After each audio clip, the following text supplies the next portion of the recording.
Hey everyone, welcome to the Branching Out podcast. I'm Justin Jewell, your host, and today I'm joined by a very good friend of mine, Jon McCallon, or Johnny Mac as he goes by. Do you have any other really cool, crazy nicknames you run on the streets these days with?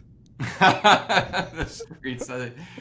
I have a friend who I worked with for a while. He just called me Mac. Uh, Shout out to Jacoby. Um, and my other friend would just call me Jay.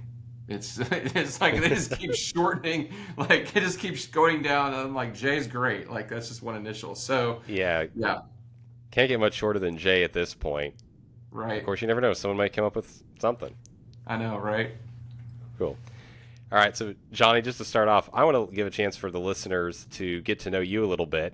So I'm going to ask just the proverbial, tell me a little bit about yourself, where you're living right now, tell me about your family, tell me about your career life a little bit. What's all that like for you? Well, I appreciate you asking. So, hey, I'm from Louisville, Kentucky. Born and raised. Spent most of my days in Louisville. I did have a brief stint in Cincinnati when I was at Bible College. I did a year in Chicago at a church plant, and I met my wife in Evansville during an internship. But really, the majority of my life has been here in Louisville, Kentucky. I basically was a full-time ministry guy for a long time. I worked in the local church for 24 years, I think 23 years. I think it's 24 years, and a variety of roles, mostly in student ministry. And I met my wife while doing student ministry. We've been married for 24 years, and met her during my internship. And so we have three daughters, 17, 13, and 11. So we're at the teenage realm. And so, yeah, I was in full time ministry for such a long time. And then in 2021, as crazy as it sounds, the Holy Spirit kind of just said, hey, it's time to come up for some air and do something different. I've been wanting to do something different. And so I took a leap out of my full time position at my church in Louisville and decided to, I honestly didn't have a plan at all. I had already been doing some side hustle stuff. I've been a career long designer on the side for a long time, graphic design. So I had that, speak a little for youth camps and things. And so I had some side hustle work. So I knew I could do some of that, but I really didn't have a plan. And finally, in the fall of 2021, I decided, I had coffee with somebody and they said, hey, when are you going to just bundle up all that you do into a thing so I can tell people what you do so you can get hired to do things? And I was like, great. I'd never done that before. So I did that. And I had 1 week to do it because they scheduled a meeting for me. It's a great friend, right? I was literally meeting with a friend. Guy comes over and he goes, "Oh, that's so and so. You're going to meet with him in a week and pitch your business." And I go, "What?" And so scheduled a meeting on the spot, and then I had a week to package everything up. And I am a coffee nerd. I love coffee to extreme degrees on deep levels, and so met with a friend over FaceTime. We're like, he just said, "Hey, explain coffee to me," and then I did, and we landed on the name House Blend Hmm. because house blend coffee is unique to every coffee shop in the world, and that's kind of how I work with people and their ideas.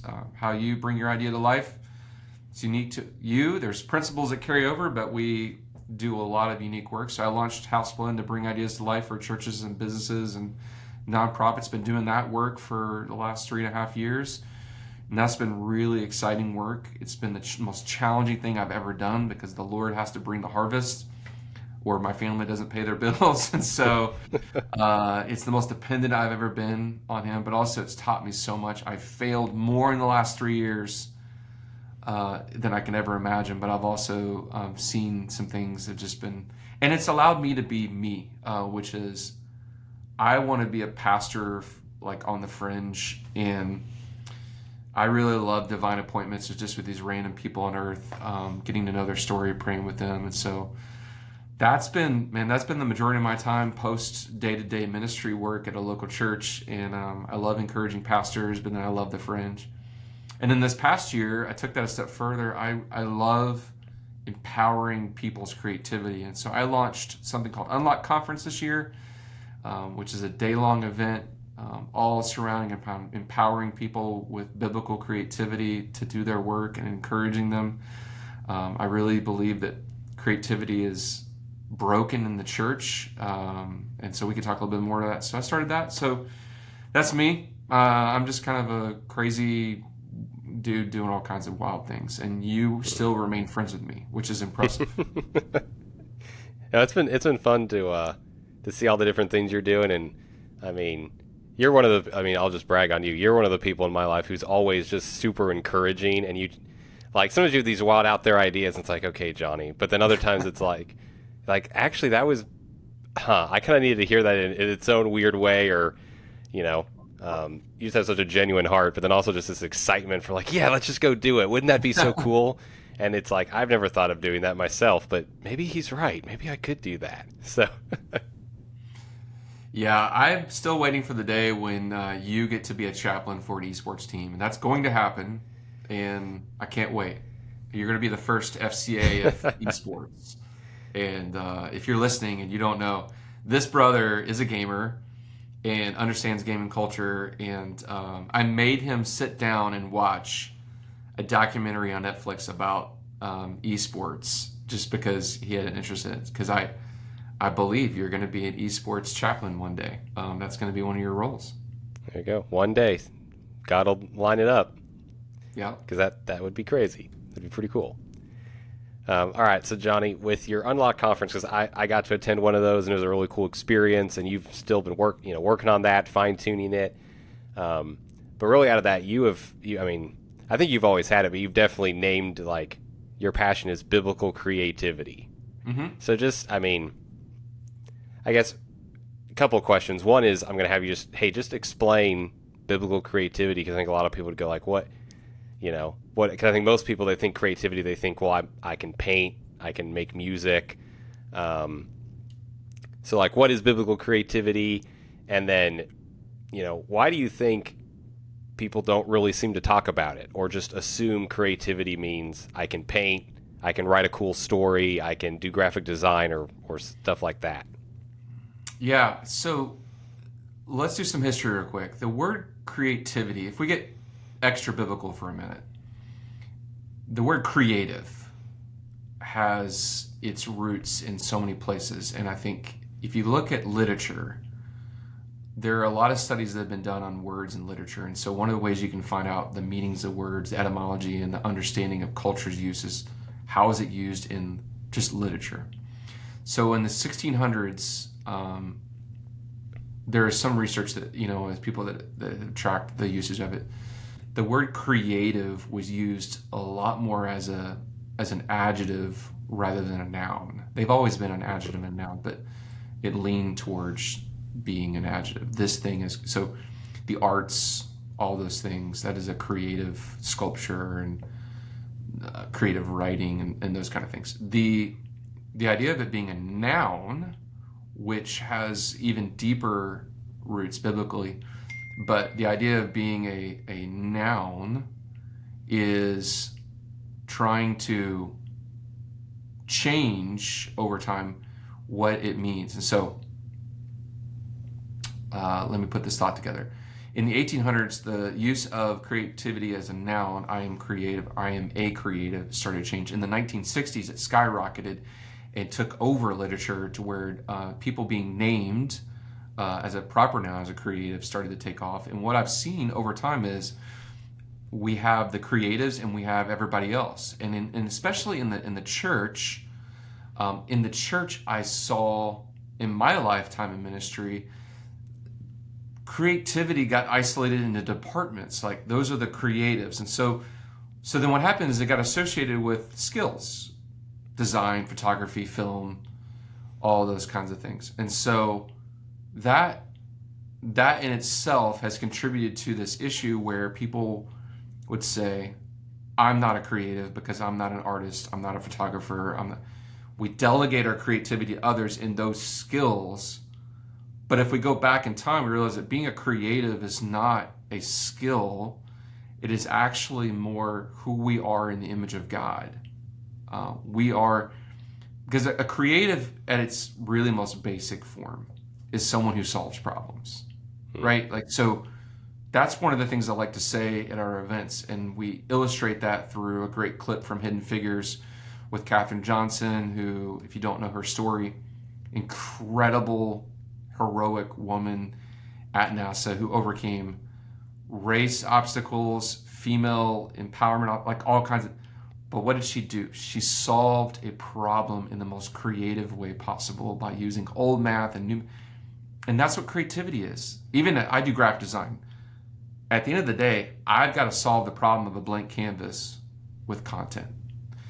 And I think that a lot of people raise their hand and say, I'm not that creative, because they misunderstand what creativity is on its most basic. Secondarily, when we talk about biblical creativity, we have to go all the way back to Genesis and understand, as image bearers, we are given the right to be called an image of God, not based on our skill set, but based on the status that he gives me as an image of God.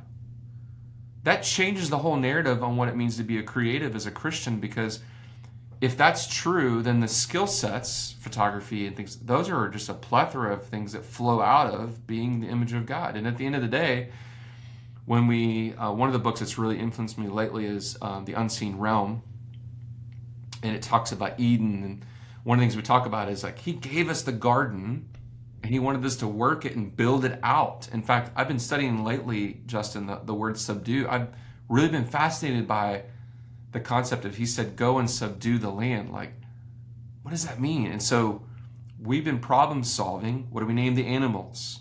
How do we build this garden out?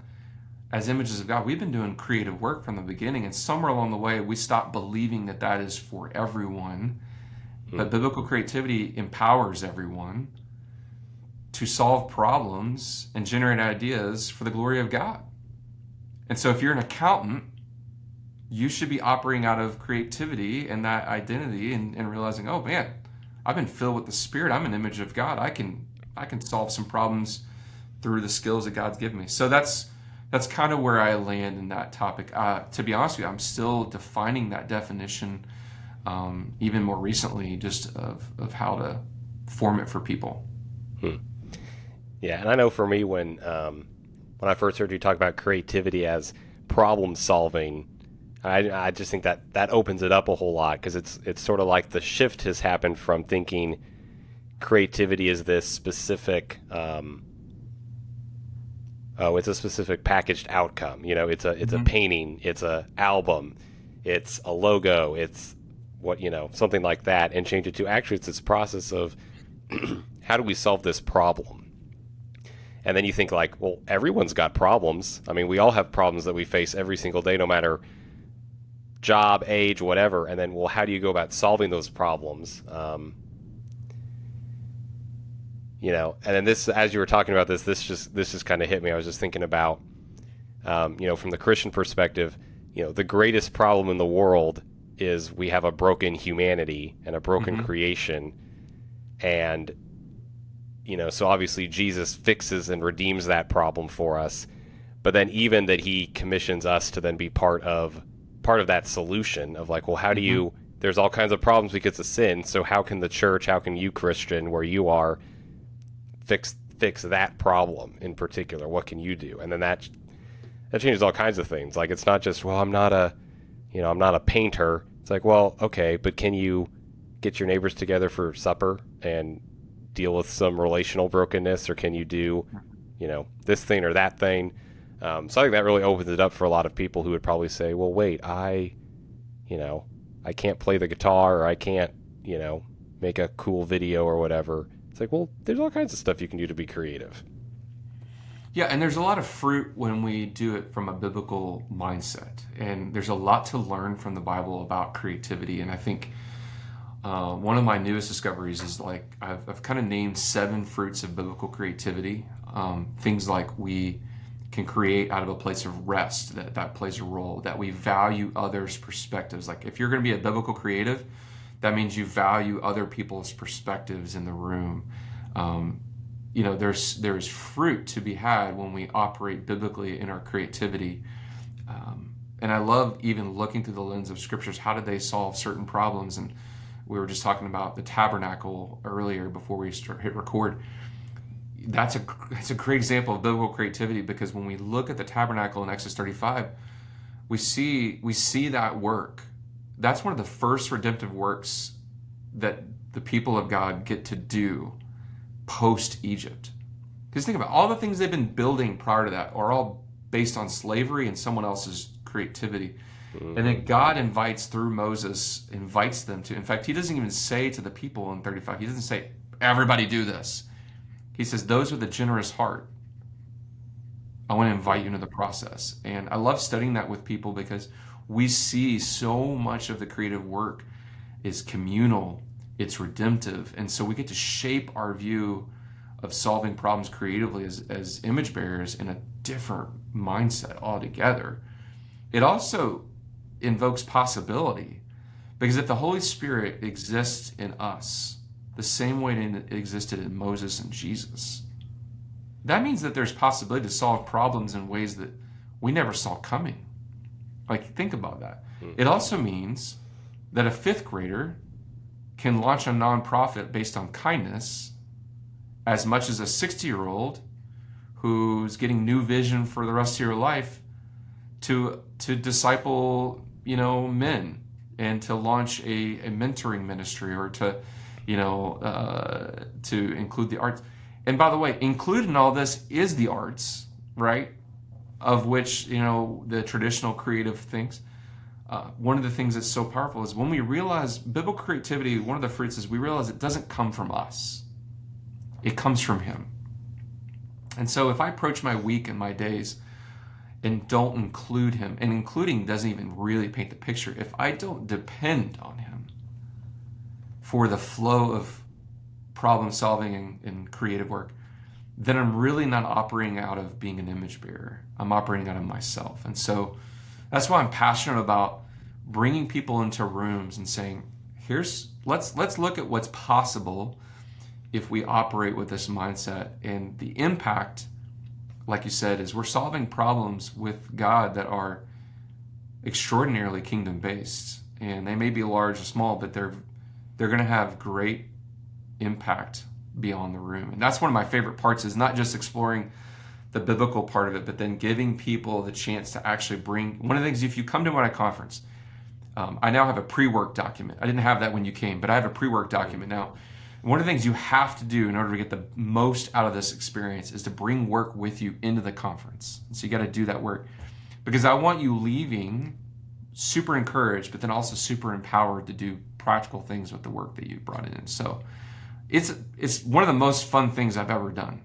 And it just includes all of it. And I love surprising people. One person said, man, I had no idea we were going to be in the Word this much. I thought this was just going to be a straight up leadership conference. You hear a bunch of talks and you go home. It's not what this is. And so, yeah, it's exciting times. Yeah. And so, I mean, why do you think generally in the church we don't really talk about biblical creativity a whole lot? Why do you think that is? Yeah, that's a great question. I don't know that I've fully answered it, to be real with you. What I've been told privately by people is that you will not succeed talking about creativity. I've had that literal statement said to me, is that creativity, not enough people care about it. It's not a conversation worth chasing. And what's really interesting to me, Justin, if I step outside the church, the secular world talks about it all the time. There's a company that I look up to. They're the leading group on equipping people creatively. They do it with something called design thinking, is what they call it. They target everybody who's not quote unquote creative. People in business, people, and it's really interesting to me that the secular world is passionate about empowering everybody with design thinking, is what they call it.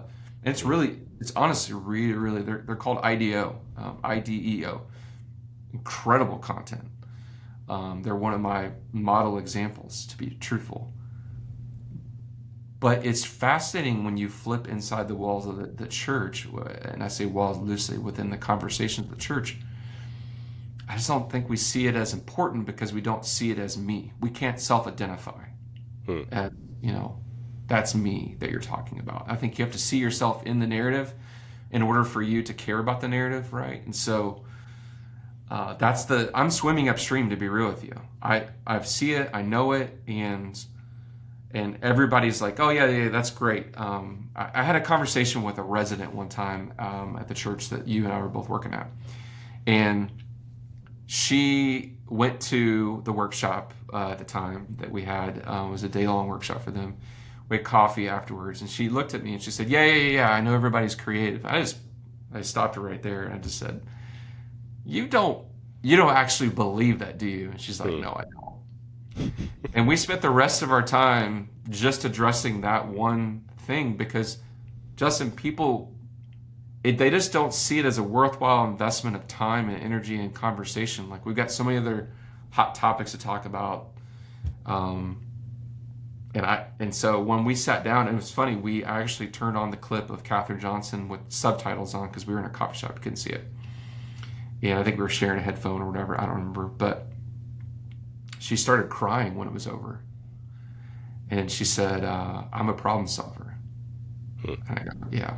And what does that mean? She goes, "It means I'm a creative." And she had tears in her eyes. And it was the first time she actually believed that she is a creative. And I'm like, oh, dude, that's what it's all about. So, Justin, I just don't think people see it as something, they don't see themselves in the narrative, the story of that. It's not something that matters to people because they don't see the implications full out, right? And so part of my work is trying to shed light on the implications of the church seeing more of this flourish. Because the impact is we would empower more volunteers, we would empower more people, so we would get behind.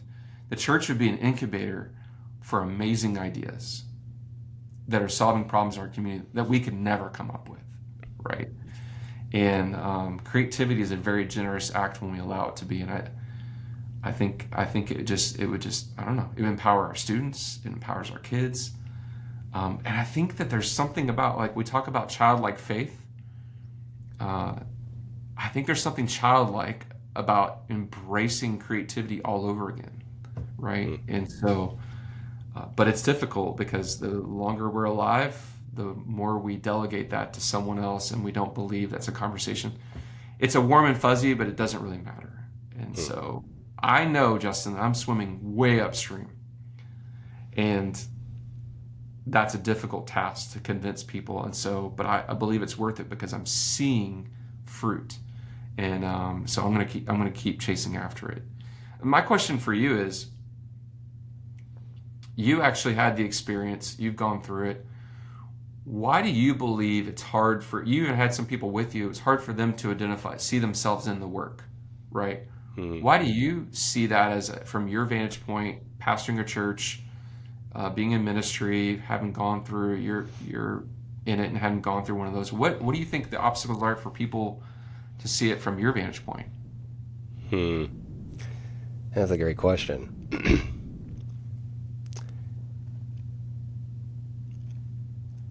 I think I wonder if some of it is people sort of default to, well, this is my set of how I address whatever the issue is. So it's like there's no either willingness to think outside the box or look outside of yourself, or it's like, well, I'm just blank. And I think it goes back to the identity thing where either no one's ever said to me, you are creative, or hey, you can solve problems. So they've just never heard this. I go, well, that's not me. That must be other people. Um, and I still wonder if there's this sense of like,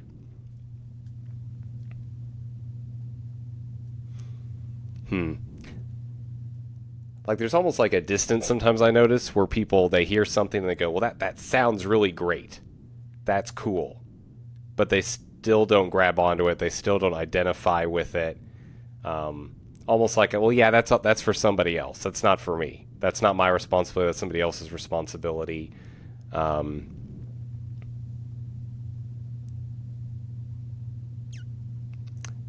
yeah, I'm trying to think if there's anything else that comes to mind. That's a good question, though. It's interesting to me. I think part of my passion too is to redefine the conference experience for people. Mm-hmm. whatever you came in thinking, and it's why, why I called it a conference for a lot of really dumb reasons. I called it that. Some people might call it a workshop, and in some settings it feels like a workshop based on the room you're in. But I think people crave experiences at the end of the day. I think they pay for experiences anyway. I can tell by where people vacation and what they buy, and I think that creativity allows us the chance at an experience with God to both know his presence, to hear words of confidence and identity washed over us. It's one of the things I love talking about there. But then to be used by him to do something. And I think that one of the things as a pastor for a long time that was a struggle, and even in students all the way up to adults, if I could put you in a situation where you would experience being used by God to do something, I hence say the word important, but to do something important, not just attend this gathering. Like one of my deep desires with small group leaders, with junior high kids for years, is for them to feel and understand that God wants to use you to impact another life for his glory. And it was a grind until they had an experience with a middle school student that showed them, oh, God could use me. And isn't that the biblical narrative? God could use me. That's the biblical narrative. That's Moses. That's Jonah. That's, Gideon. That's the women, in Luke that out of their own means, they followed Jesus. Like we have the fishermen. That's the biblical narrative. God could use me. And his answer is yes. If you allow me to, and I think that's what biblical creativity just further elevates for me is, yeah, God wants to use you. Not necessarily to pick out the carpet and paint wall colors, but to maybe think how this organization could succeed at encouraging its volunteer base. Again, and here's what strikes me as odd. Again, in the secular world, outside of the conversation of Christianity in the church, creativity is something so different, and it's being used to do incredible things. And there is great work being done. Why? Because they know its impact. When creative confidence comes, people do things they didn't think they were possible to do. And I'm like, wait a minute. I wish I could tell, hey, all that comes from a source, right? And so I just felt like this gap in the kingdom that everyone felt, because most of the events and things that are out there, they are for traditional creatives. Gosh, you can find great events for producers and musicians and artists and things. And I love those events. And I'm a graphic designer. That's one of the things where I make a living. I'm grateful for all that. But I just still felt this sizable gap in this conversation. And so it's just, but it just comes down to that basic thing. Can I be used by the Lord to do anything? Yeah, yes. Yes, and here's one way that I can awaken. If this is one way I can awaken that in you, I'm all in. Yeah. As we were talking about that, the word ownership comes to mind. I think it's really hard to get people in church to own something. Like whether it's like, well, that's the pastor's job. That's why we hired you. You're supposed to do all that stuff. Or I'm not good at that. That's for other people to do. Or even just that fear to just, because sometimes it is a little scary that first time to really trust that God can use you for something, because it's possible that you've never stepped out and done that thing before. So you don't even know that God's given you that gift or, it's even hard for me. Like you read Bible stories where people went out and they didn't really know how it was going to go. And the Lord somehow showed up and worked through it. And you go, yeah, that's cool. But is he, there's that little question in the back of your like, well, will he do that for me in this particular situation? I think just some of that fear and disconnect But man, when you can get somebody who, like a Christian, who will own their role in the story that God is writing in a healthy sort of way, Hmm. where it's, I mean, to go back to, you were talking about the tabernacle. I mean, I've been reminded a lot recently just about how true Jesus' words are, where he said, um, my yoke is easy and my burden is light.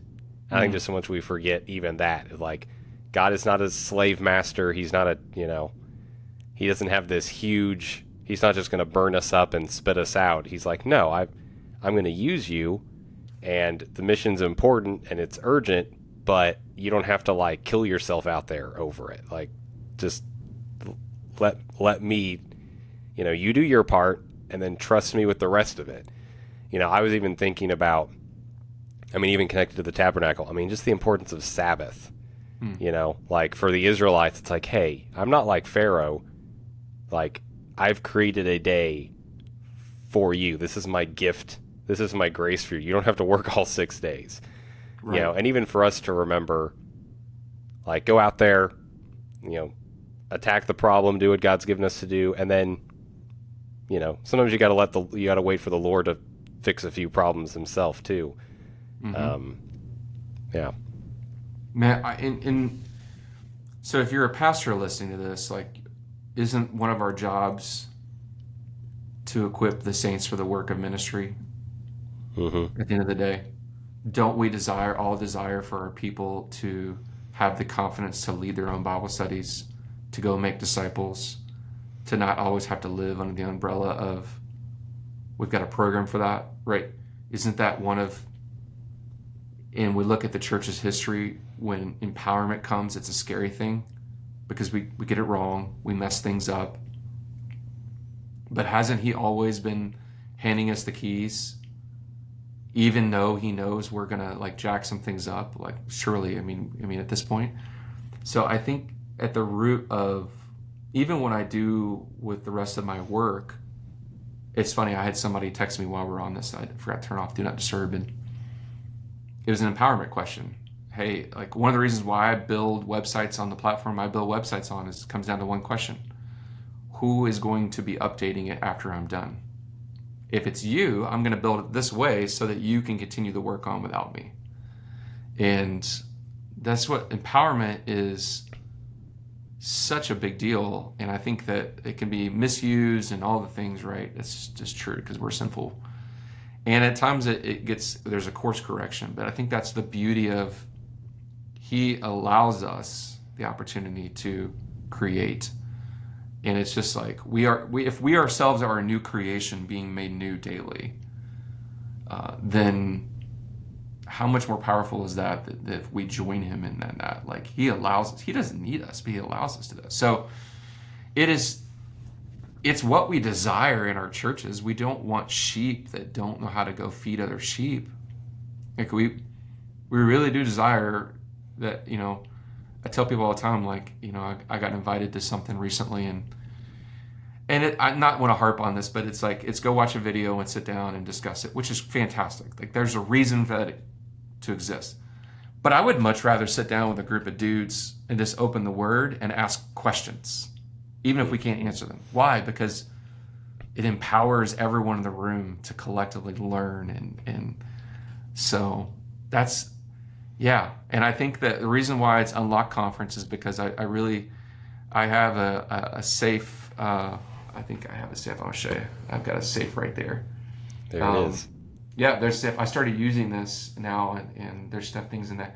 But I legitimately, that's kind of what it's like. It feels like these are all things locked away for someone else to use. And I'm kind of like, let's unlock that for everybody. So it's what I love. That's what I love doing. What would you say to that person who, like that resident you were talking to, they're still like, yeah, that all sounds great, Johnny, but, like they would say, they would identify as, I'm not creative. Maybe they would still say, I'm not a problem solver. I don't know about all this. What would be your encouragement to them?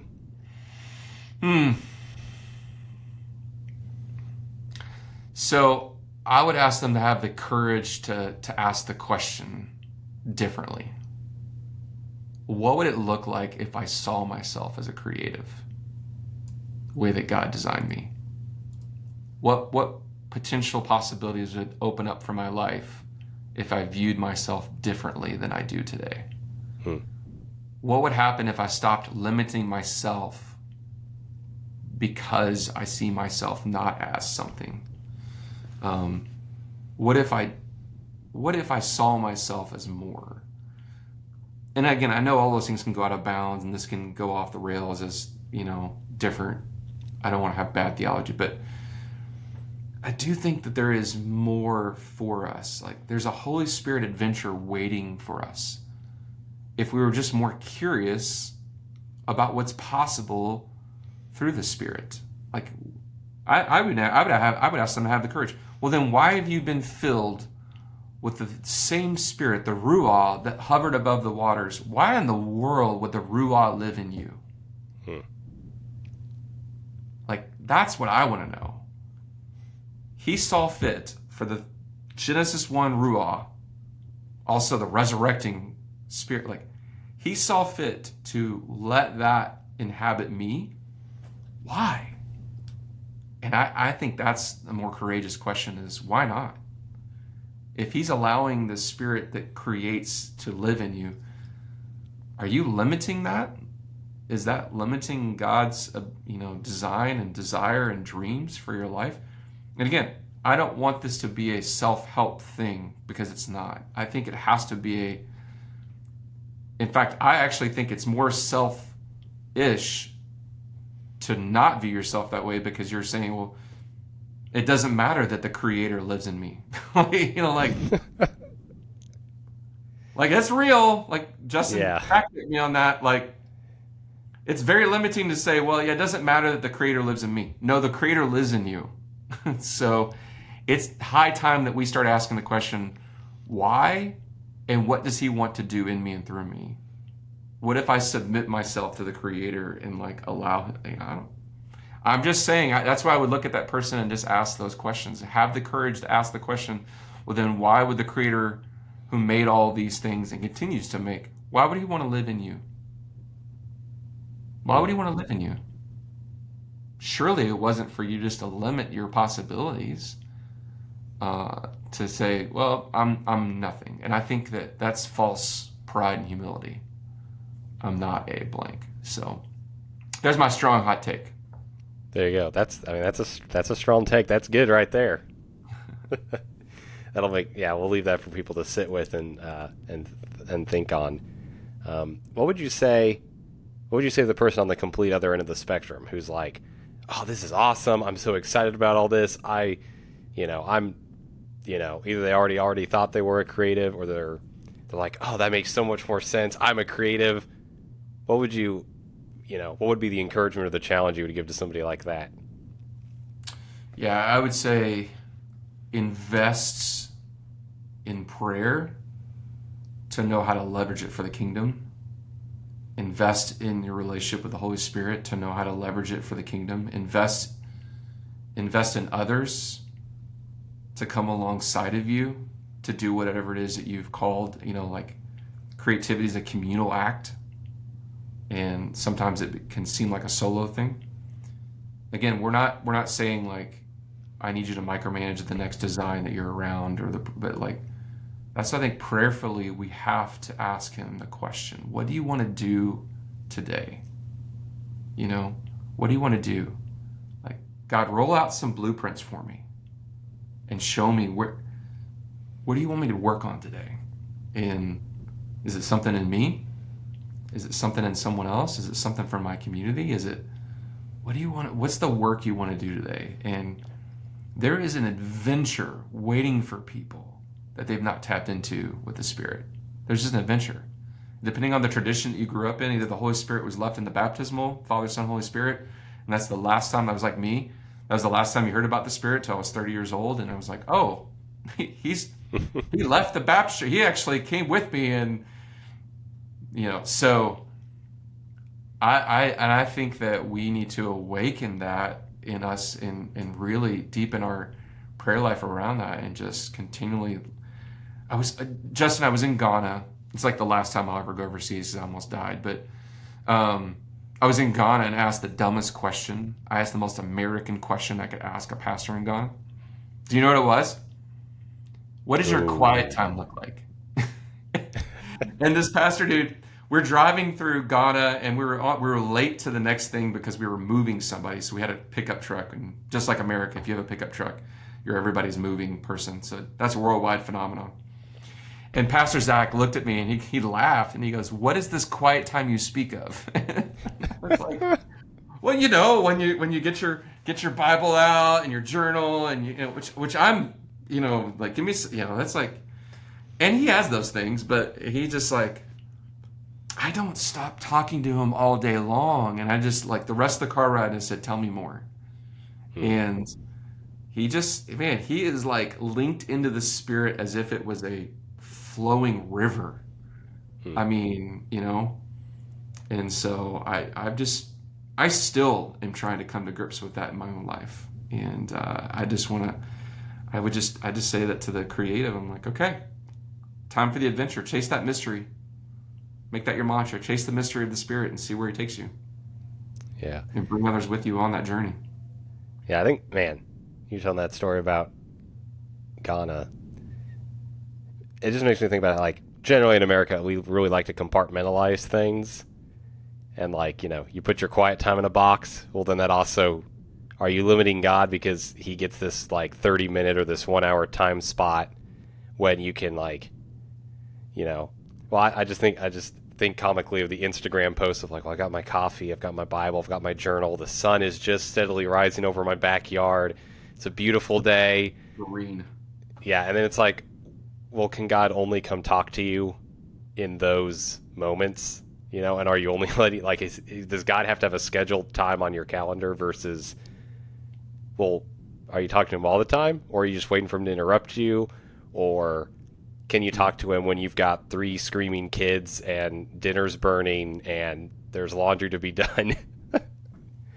Yeah, like that's such a great. It's yeah, because we know he can talk to a million. Like he can listen to a million screaming Israelites. He can handle you and your three kids. Like it's true, and I think that praise God for the moments when we get those serene moments where we like give me a cup of coffee in my journal and my headphones, give me an hour and I'm good. But bro, yeah, like the adventure is when you're walking into a place and all you have is that short breath to breathe out prayer because you don't know how you're going to handle the next moment. And as a pastor, I'm sure you've experienced this. I remember one time one of my volunteers' husbands committed suicide. And it was the first time as a pastor, I was late 20s, first time I'd ever had to go to a house of a grieving spouse whose husband had committed suicide. Man, all I had was I drove up. I'm like, God, I don't even know what to do at this house. I don't feel qualified. You know what? And that's Justin, that's all I had. So many moments like that. And I remember the only thing he led me to do, it was the most awkward situation, but there were like 20 people at the house, and she's great. And her husband Scott was great, and it's so sad. But I remember the only thing that I knew to do in that moment that I feel like the Spirit led me to do is she was sitting on the floor, and I just went and sat on the floor with her, and that's it, and just kind of put my arm around her, and I sat there for about a half hour, and it comes back to that Job 2. They sat on the ground for 7 days. I didn't know that text yet, but that was all. Like that's all he had for me was just go sit, right? And all I had was I had young kids, so I was driving. I wasn't in the mindset. I wasn't even in the mindset driving up to the house I should have been, right? All I had was, Lord, I'm out of my league here. What do I do? And I'll never forget, there was another pastor from our church who came and visited, and he texted me, and I'm so encouraging. He's like, that was the right call. And I was like, okay. But that was the Spirit. Like, sometimes that's all we have, going to hospital rooms that we have, some of the funeral homes we go into, going into some of the schools and FCAs, even some of the discipleship-making relationships that I've had in my life. Dude, driving into that place where we're going to meet, and I'm like, I don't even know if this matters right now.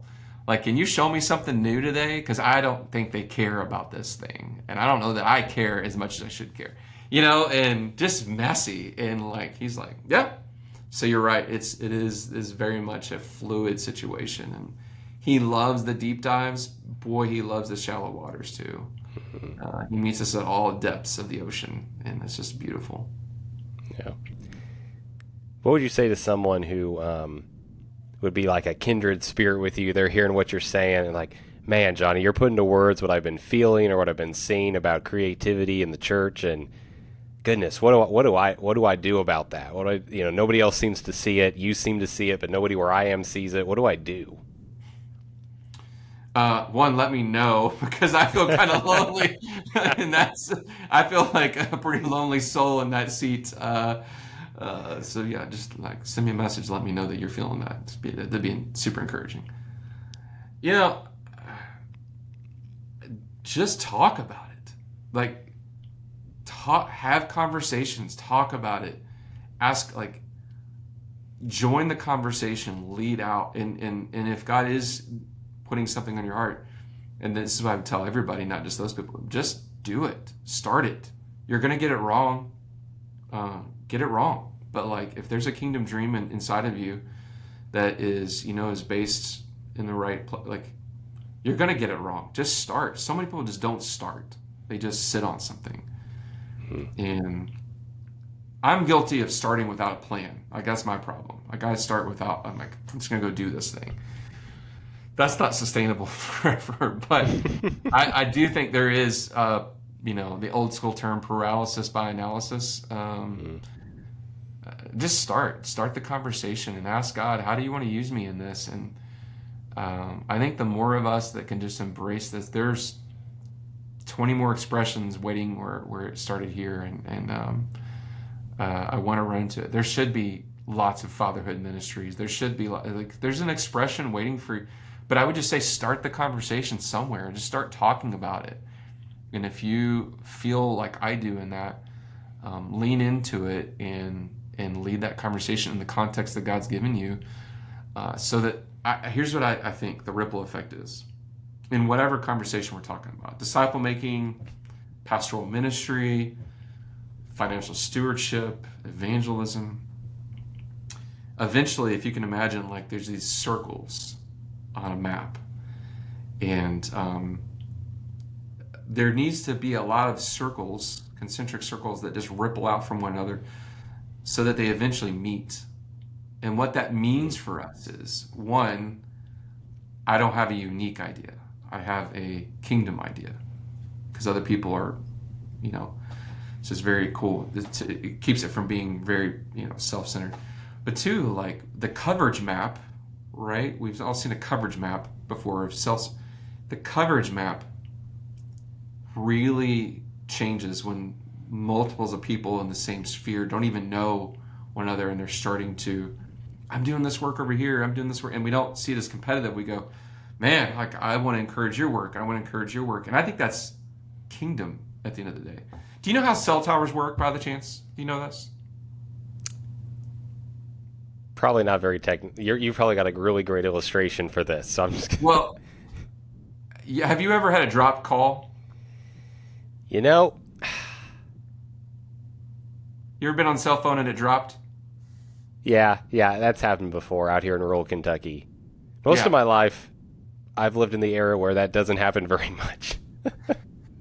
So there's actually a stretch of road where we live, like, where I'm at. So for context, it's I-64 to 264. The interchange going east to west over here. So drop calls drive me crazy in 2024. Like, and there are reasons for it, but I once saw a great infographic that explained how cell towers work. And I think this is oversimplifying this. Power and reach. So when you have a cell tower, it's powered up and it has this reach, right, of broadcast reach, or like for you have your cell phone, you pick up your cell phone, you call. Right now it's actually already connected. It connects right to the reach of that tower. So then you can utilize its broadcast capabilities, its data, and all that kind of stuff. Well, here's the issue. So they try to put cell towers at different spacings because when too many people are using one tower, the reach of the tower shrinks because its power usage shrinks. Like the available power of the tower, didn't mean to rhyme that, actually closes in the more people who are on the power source. Does that make sense? Mm-hmm. So one of the reasons, because it's actually really weird, there's a handoff tower to tower to tower, and the hope is that there's overlap between towers and the source so that the handoff is seamless. Drop calls happen when the handoff does not happen well because there's not another tower for it to hand off to, or because too many people are on the tower and there's not enough signal. Signal is all driven by power. Tracking? Mm-hmm. Okay. So that's oversimplifying cell tower, and there's many other reasons why technology drops, but that's one of the big reasons why. That's why I think in the kingdom we're set up not as a monarchy of ideas, like where this idea has to, like this implementation has to win. It's actually healthy when there is multiple implementations of one idea, multiple expressions, because we're all made in the image of the Creator. He gives us that. And I think because of that, what it does is it gives us the ability, the handoff between places and spaces, like there's more reach with that. So the fact that there are more fatherhood ministries today than there ever has been is good, because that means the ability of somebody to bump into that who really needs it is higher.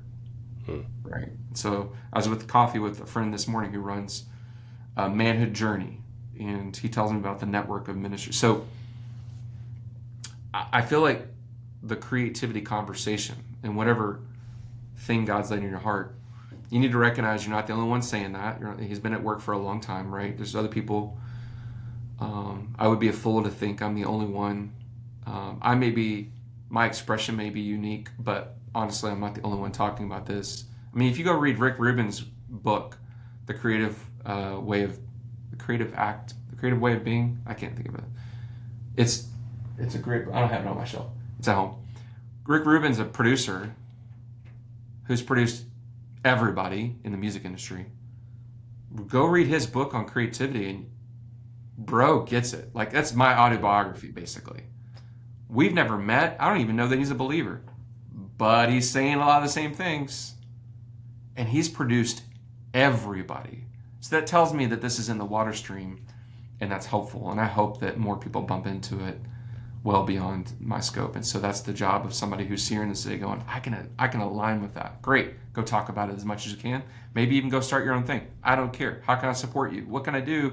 Because, man, the kingdom will benefit if more people believe what God has empowered them with. So yeah. So if that's you, let's build the cell tower system a little bit more and figure that part out.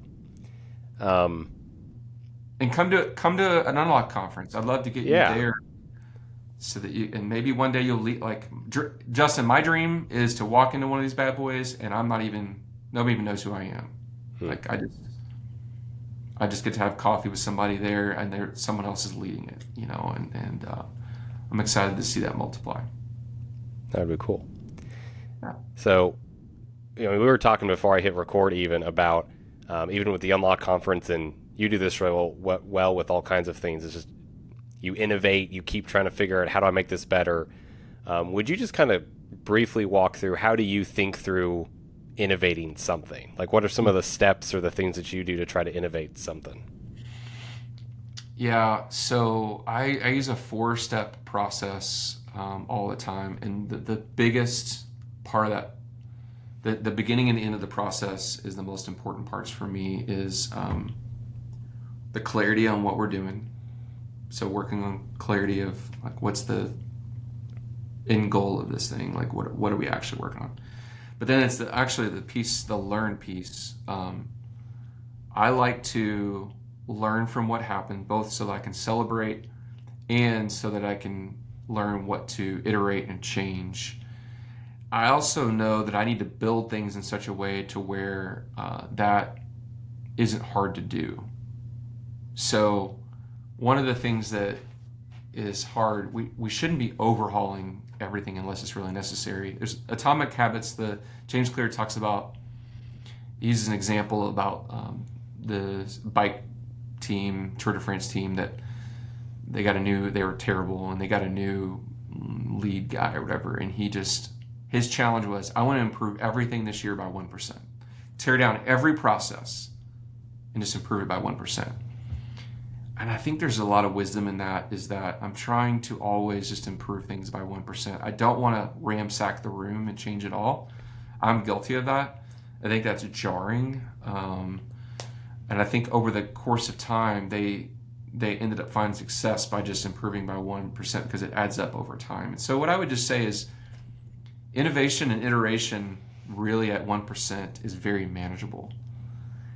It can also be frustrating when you want to change a lot, but this year I've been changing things by 1% all year long, and I'd say I've made 10% changes into what I'm doing based on those 1%. But I think look for the moments where you can sit down and get feedback, ask for feedback, learn from that feedback what is useful for now and what you need to implement later.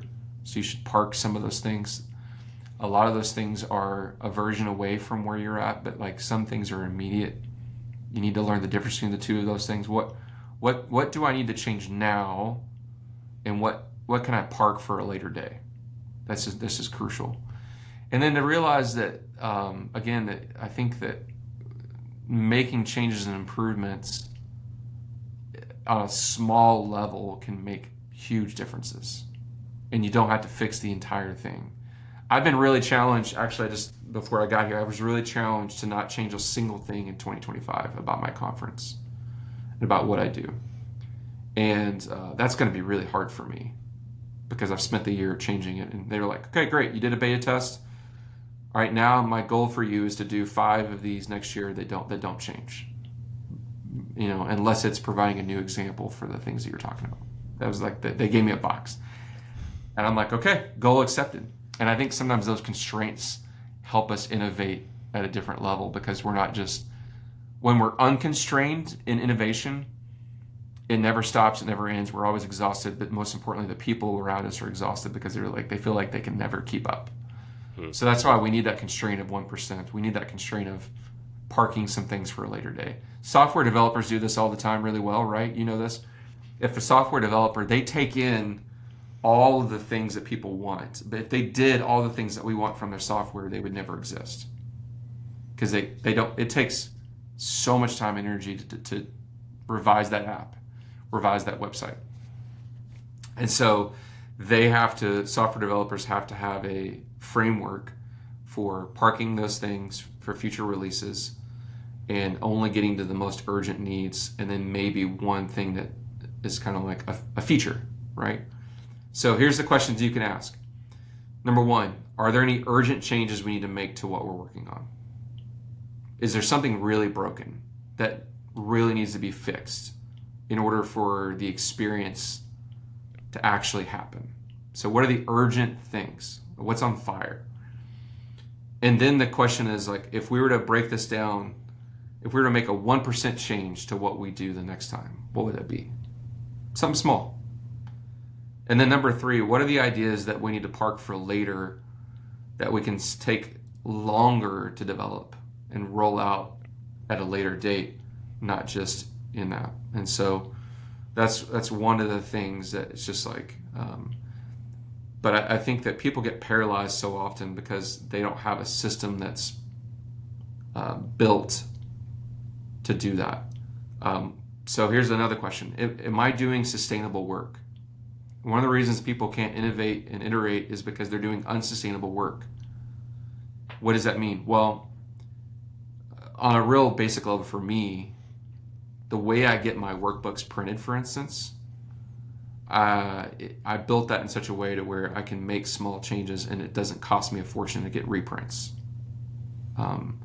It may mean that you are you're wanting to do things on video, but you're doing it unsustainably because you went out and bought a bunch of gear and you're doing all these things. And really what you need to start with is just do it all on your iPhone and get really good at that and get 1% better at editing on your computer, right? Instead of going with the gear. So it's just putting constraints on your work so that you can iterate, so that the box is not so big, and then just dialing into those 1%. Cool. Those are some great questions to kind of work through and think about. Cool. Well, Johnny, as we wrap up here, got one more question for you. Yeah. What is God teaching you right now?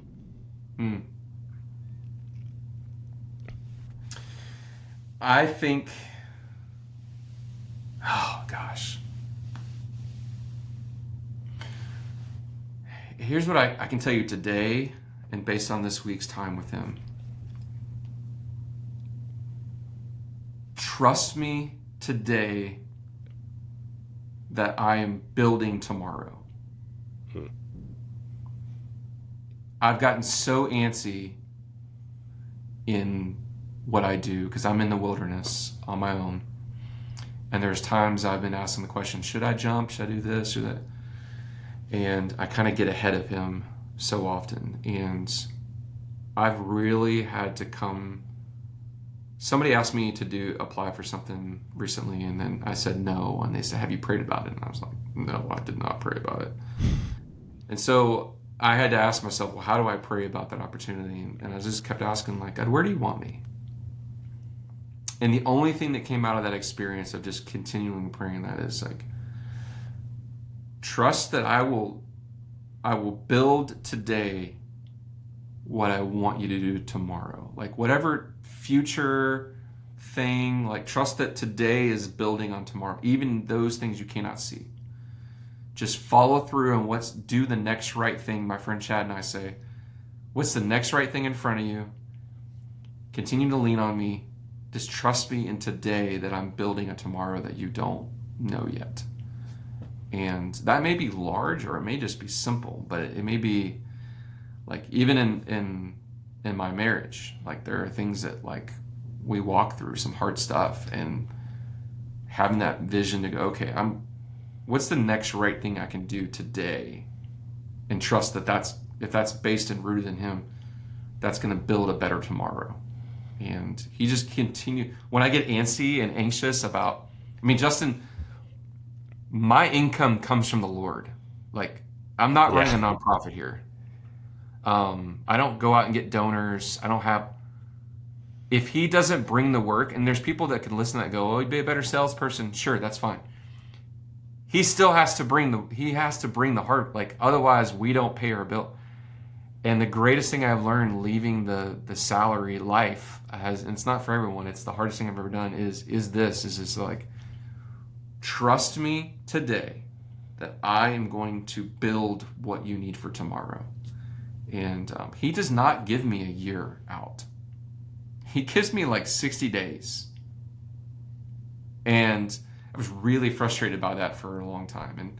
And I still get anxious, Justin, about like, I don't know how this is going to work. I say that all the time. I don't know how this is going to work. He's like, trust me today. You keep doing the right thing. Be faithful, obedient, teachable, hungry, spirit-led, confess your sin. Just do the next right thing in front of you so that I can do my work ahead of you. You know what I'm saying? Mm-hmm. Yeah. Gosh, yeah, that would be hard to... But also an opportunity to learn to trust the Lord in a whole new kind of way that's just... You can't learn to trust the Lord until you're in a situation where you have to trust the Lord like that, Oh my goodness. It's so... Yeah. There are just some days, bro. There are just some days where I'm like, I have really made a huge mistake. And there are some days I made a huge mistake. And, it's just like, so, but he shows up, man. He means what he says. He loves us in spite of us. Like, there is no reason I should succeed except by the Lord. And I mean that with all sincerity because I have no clue what I'm doing. But But one of the things I do have is a bias for action, and he's given that to me as a gift. And I'm going to take action. I'm going to do Yeah. X. And I'm going to do the best of my ability, and it's going to lead to this. And it's going to, like as a past, I gave up preaching on a regular basis. I love preaching. I gave up the pulpit that I had, the regular, and that was the first. That sounds crazy, but that was the first time I had to go. I'm only going to get to preach again if you allow me to preach again, and I don't even know that you want me to preach again. That's been a death all to itself, like dying to myself as a preacher. It's taken 3 years. I would say this past year was the first year I left the stage going, oh, that was great. And if I don't ever get to do that again, I'll be fine. It's taken 3 years of dying to get to that. And I still love it. But what I've learned is I love presenting more than I love preaching. And so I still get to preach, but it's his. I may never get to preach again. It's his. It's not mine. And so that's just one little dimension into my life that he just let go of all of that, so. Yeah. In my case, I didn't let go. He pried it away from me. Yeah. He took a crowbar and was just like, give it. So. Man, well, I appreciate you sharing that, Johnny. So as we wrap up here, where online can people find you? Website, email, social handles, all that stuff. Yeah, so I'm going to be real with you. My website, I wish I had named my company something different because the handle for my website's terrible. And as a guy who does creative work, that's a terrible thing. So most of my work's word of mouth. So, man, if you need an idea brought to life, you can reach out to me at yourhouseblend.com. If you are interested in any of the creative work that I'm doing with the conferences, this is a better website, unlockconference.com, which fell into my lap one day. I felt like I literally was sitting on the couch. I felt like I stole someone else's domain, like some major conference out there. So unlockconference.com, I'm getting ready to put up our 2025 dates beginning of December. I'm getting those locked in. So we're going to be in Indiana, Louisville, Kentucky, probably looking at Charlotte again, some more states. And so I'm always looking to go to places. If you're someone like, hey, I'd love to bring that there. Let me just tell you, you can do it private. You can do a private event as well. I do some of those. If you're interested in hosting a conference, let's talk. It takes resources to do that. I can't just come do that. Again, this is not a nonprofit. This is my work. And so let's talk, and maybe that's something you could do for your area. Yeah. Sweet. Well, thanks for your time, Johnny. Really appreciate it. It was a great conversation. I always love getting more time with you and talking all kinds of things. Absolutely, Justin. I really believe in what you're doing. I'm grateful you're doing that. I meant what I said on my Facebook page when I said this is it's like having a cup of coffee with a theologian, but you understand everything they're saying. It's like you're the most approachable dude I know when it comes to understanding the Word of God and talking about church, and you're just approachable, and that's how I like my coffee. I like my coffee approachable. So, thanks, Johnny. I appreciate that. Absolutely. So like and subscribe. Do all the things. Do all the typical YouTube and podcast things. Like, subscribe, notifications. We all have to do that we're uncomfortable doing in 2024. Yep. Share it with everybody. Put a comment. All the things that help the algorithm. Maybe not. Who knows? Yeah. Nobody knows. Yeah. No one knows. All right. Well, thanks, Johnny. All right, brother. Peace.